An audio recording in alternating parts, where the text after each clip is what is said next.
आपल्याच कॉलेजचे प्राध्यापक वसंत कानेटकर यांनी या नाटकाचं लेखन केलं आहे। आणि खरं सांगायचं म्हणजे हे माझं खूप भाग्य आहे की आज तुम्हा सर्वांसमोर सादर करते, तर तुम्ही सर्वांनी हे बघावं।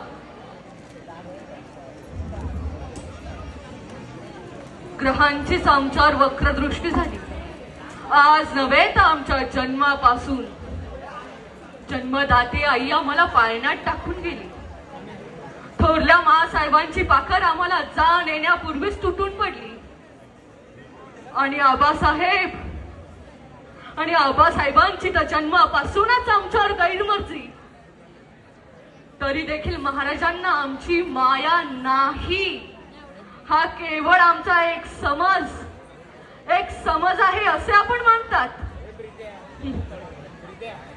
युवराज्ञी, तुम्ही थोड्या घरी जन्मलात, माता पित्यांच्या मांडीवर आनंदाने वाढलात।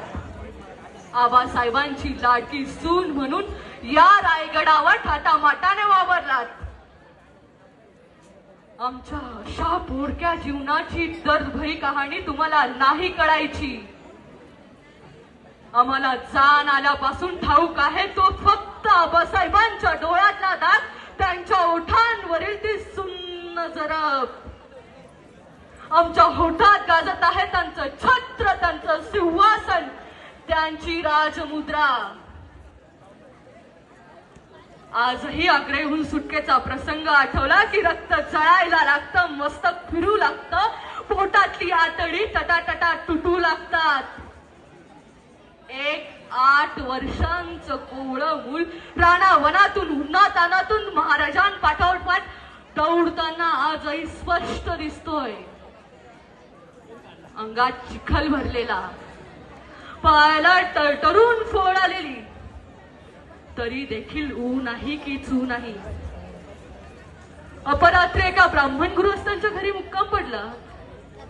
मध्यरात्री अचानक खळबळ सुरू झाली आणि निराजी पंत सल्ला देतात, महाराज, इथून जर सुटायचे असेल तर युवराजांना येथेच सोडून दौड केली पाहिजे।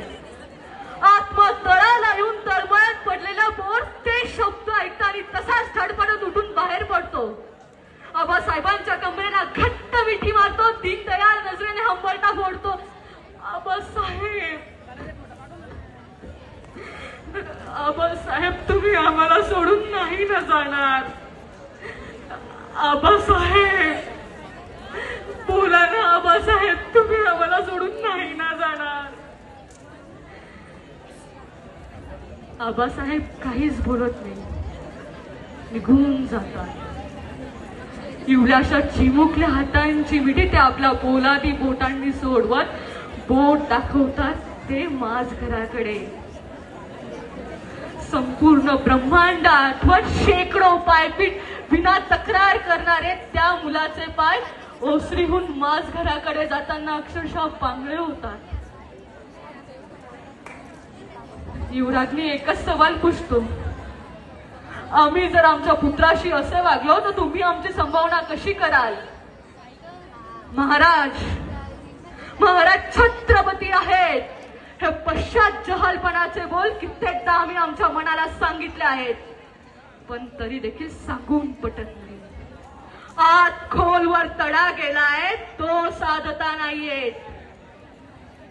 जे बोलायचे नको होते ते आम्ही बोलून गेलो, पण पुन्हा महाराजांच्या मायेच्या गोष्टी तुम्ही आम्हाला पुसत जाऊ नका।